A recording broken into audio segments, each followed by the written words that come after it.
So hello BSc student, तो कैसे हैं आप सभी दोस्त। आज हम शुरू करने वाले हैं आपके बायोलॉजी का पहला चैप्टर, जिसका नाम है सेल। कहीं कहीं पे मतलब कि बहुत सारी यूनिवर्सिटी होती है ना, कहीं कहीं पे सेल साइकिल दिया हुआ है, तो कहीं कहीं पे पहला चैप्टर क्या है, सेल से ही है। ठीक है ना। तो सेल साइकिल सेल दोनों बात एक ही है, मतलब बस थोड़ा सा साइकिल उसी के मतलब इस चक्र के बारे में थोड़ा सा बता देगा। ठीक है, तो हम लोग शुरू करते हैं।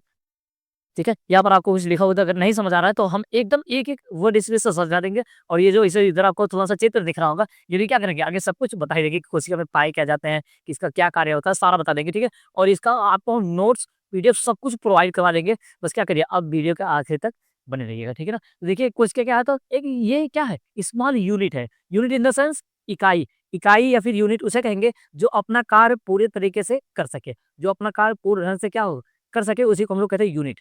ठीक है ना। तो कोशिका के अंदर बहुत सारी चीजें होती है, वो उसी के अंदर अपना शोषण कर लेगा, अपना ऊर्जा का निर्माण कर लेगा, ऊर्जा को का परिवहन भी कर लेगा, सारी चीजें वो कर लेता है, इसीलिए उसे क्या कहते हैं, तो यूनिट, यूनिट ऑफ सेल।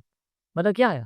ठीक है, तो जैसे देखो अभी जितने भी बीएससी कर रहे होते हैं विद्यार्थी, वो 90% विद्यार्थी कैसे होते हैं, यूपी बोर्ड वाले होते हैं। यूपी बोर्ड वाले नहीं, मतलब कि बिहार बोर्ड के भी हो सकते हैं, लेकिन वो हिंदी मीडियम वाले होते हैं। यूपी बोर्ड कहने का मतलब कैसे होता है, तो हिंदी मीडियम। तो वो कहते हैं कि मतलब लिखिए हिंदी में, मतलब लिखिए इंग्लिश में, समझा दीजिए हिंदी में। ठीक है ना। तो उनके लिए यही ज़्यादा सही होता है। तो ये देखिए हम कुछ लिख लिए हुए हैं, क्या लिखा हुआ अभी हम आपको बता देंगे। लिखा हुआ है cell is the structure structure and the functional unit. क्या है, तो ऑफ लिविंग ऑर्गन। मतलब क्या है, कोशिका जीवित प्राणियों का, कोशिका जीवित प्राणियों का कैसा है, तो स्ट्रक्चर, यानी कि स्ट्रक्चर इन द सेंस संरचनात्मक। आप हिंदी में पढ़ करके आए होंगे संरचनात्मक। हाँ, कैसे रहेगा, नात्मक। ठीक है, आप पढ़ करके आए होंगे संरचनात्मक। कोशिका क्या है, तो संरचनात्मक एवं फंक्शनल, यानी कि क्रियात्मक। कैसी, तो क्रियात्मक। कैसे है, यूनिट है। कैसे, तो यूनिट यानी कि इकाई है। कोशिका हमारे शरीर का संरचनात्मक एवं क्रियात्मक इकाई है। इसी को अंग्रेजी में क्या बोला जाएगा, cell is the structure and functional unit of living organ. Living organ क्या है, कोशिका जीव प्राणियों का संरचनात्मक एवं क्रियात्मक इकाई है। लिविंग ऑर्गन में मतलब कि क्या होंगे, मतलब जैसे लिविंग में क्या होंगे, पेड़ पौधे भी आ जाएंगे, और क्या आएंगे, और जंतु भी आ ही जाएंगे।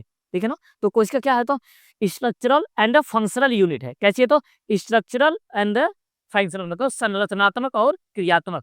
इसकी क्या, ये शरीर को क्या करती है, एक आकार प्रदान करती है, और क्या फिर आकार जब प्रदान करने के बाद यही क्या करती है, क्रिया करती है। जैसे ऊर्जा का परिवहन करना होगा, ऊर्जा बनाना हो गया, है ना। तो जैसे डिवीजन के बाद मतलब जैसे सेल, जैसे जब एक बच्चा पैदा होता है, तो उसमें भी क्या होता है, सेल का डिवीजन हो जाता है। ये सारी क्रिया कौन करता है, तो सेल करते हैं। ठीक है, अब इधर आपको कुछ चित्र बना दिखाई देगा, हम इसमें क्या करेंगे, आपको मतलब जैसे वो प्रिंट वाला, जैसे ना एलईडी हो, क्या बोलते हैं जी उसको, जैसे एकदम पूरा चमकोगे तुमको, मतलब कि पेंटिंग वाला क्या करेंगे, हम आपको अपलोड करवा देंगे, मतलब कि वो उससे निकाल करके, कंप्यूटर से निकलवा करके हम क्या करेंगे, उसको अपलोड कर देंगे। ये तो अभी व्हाइट बोर्ड है ना, इसको बनाने में थोड़ी सी समस्या हो जाती है, तो समझने में आपको कोई दिक्कत नहीं होगी, हम समझा देंगे। ठीक है ना। देखिए इसमें एक कोशिका बनी हुई है, अगर इसके ऊपर आप देखेंगे तो एक झिल्ली टाइप का बना हुआ है। ठीक है, जिसे हम लोग कहते हैं कोशिका झिल्ली। क्या कहेंगे, तो कोशिका झिल्ली। ये तो हिंदी में हो गया। देखो इसे कहेंगे सेल मेम्ब्रेन। मेम्ब्रेन का मतलब होता है थैला, किसी चीज को ले जाने वाला जो थैला होता है, उसे हम लोग क्या कहते हैं, मेम्ब्रेन। तो ये कोशिका है, कोशिका ऑर्गेनिज्म से सेल कहते हैं। तो सेल को चारों तरफ से कवर दिया हुआ है, तो क्या कहेंगे इसे, सेल मेम्ब्रेन। ठीक है, तो सेल मेम्ब्रेन, अब इसका कार्य क्या होता है, ये कोशिका के अंदर किसी अन्य चीजों को जाने नहीं देता है।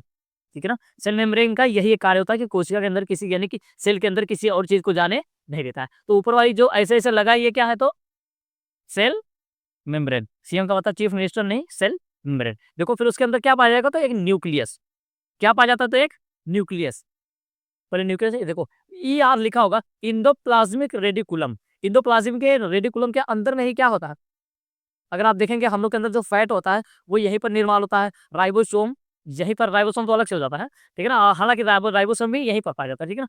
तो एक होता है ये 70S 80S होता है, ये क्या होता है, इसकी चर्चा डिटेल्स में करते रहेंगे, क्योंकि हमारी ये जो एक लंबी, मतलब हम लोग ये लंबी दूरी तय करने वाले हैं ना साथ में, तो बीच में क्या है, न्यूक्लियस। और इसे इसमें पाया जाता है लाइसोजाइम, और क्या पाया जाएगा, तो सेंट्रोसोम पाया जाएगा, और क्या पाया जाएगा, तो माइटोकॉन्ड्रिया। माइटोकॉन्ड्रिया का हम अभी बता देते हैं। शरीर में कोशिका, ओ सॉरी, शरीर में क्या करना है, तो ऊर्जा प्रदान करता है। क्या करता है, तो ऊर्जा बनाता है। ऑक्सीजन शोषण करके क्या करेगा, तो ऊर्जा बनाएगा। जैसे बॉडी में आ गया ऑक्सीजन, बॉडी में ऑक्सीजन आएगा, तो हमारा फेफड़ा तो ले लिया, वो लास्ट में भेजेगा कोशिका में, और कोशिका में कहाँ जाएगा तो माइटोकॉन्ड्रिया तक, कहाँ जाएगा तो माइटोकॉन्ड्रिया तक। जब माइटोकॉन्ड्रिया उसे ले लेगा तो उसमें क्या करेगा, ऊर्जा बना देगा, ऊर्जा बना देगा, ऊर्जा बनाने के बाद दे देगा गोल्गी बॉडी को, किधर गया ये? गोल्गी बॉडी, ये रहा, गोल्गी बॉडी को दे देगा, और गोल्गी बॉडी क्या करेगा, उसका परिवहन कर देगा, मतलब कि इस बॉडी से लेकर के वहां तक लेकर के चला जाएगा, समझ आया? ठीक है, फिर उसके बाद क्या होगा तो लाइसोजाइम होगा, मतलब कि ये इसका लगेगा, और फिर क्या होगा, लाइसोसोम होगा, एंडोप्लाज्मिक रेटिकुलम होगा, और फिर उसके बाद न्यूक्लियस। न्यूक्लियस, देखो ये जो न्यूक्लियस है ये बॉडी मतलब कि सेल का सबसे पावर हाउस है, क्या है वो, मतलब इसे माइटोकॉन्ड्रिया को ऐसे पावर हाउस पाया जाता है, लेकिन ये सबसे मेन भाग कौन सा होता है, ये न्यूक्लियस।